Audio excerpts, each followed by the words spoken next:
जात जाति, धर्म, संस्कृति र संस्कार सम्बन्धी केही महत्त्वपूर्ण प्रश्नोत्तरहरू। लतार्ने विवाह कुन जातिसँग सम्बन्धित छ? छन्त्याल। दुला दुलही मन्दिर कहाँ रहेको छ? संयुक्त रहेको छ धनुषा। हाडनातामा विवाह गर्ने र न्वारन नगर्ने जाति कुन हो? राउटे। डोल्पा जिल्लाका मगरहरूले बोल्ने भाषालाई के भनिन्छ? काइके। दनुवारहरूको मुख्य बसोबास भएको क्षेत्र कुन हो? सिन्धुली। सतार जातिमा प्रचलित 12 प्रकारको विवाहलाई के भनिन्छ?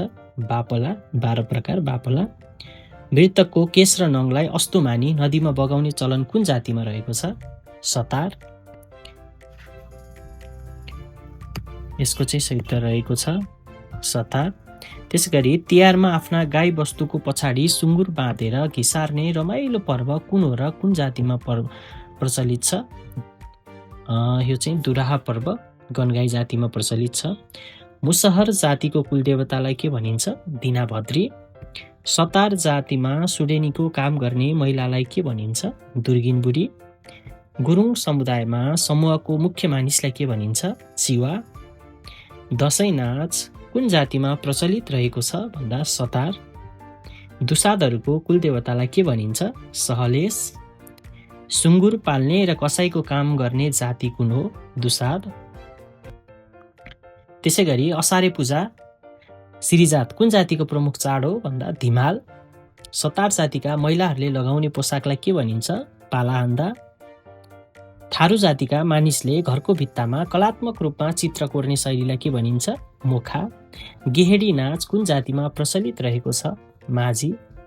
विवाह हुनुभन्दा 2 हप्ता अगाडि नै दुलाको 2 हात र 2 खुट्टा र घाँटीमा दाम्लोले बाँधेर कुटुम्बद्वारा उपदेश दिने चलन कुन जातिमा रहेको छ?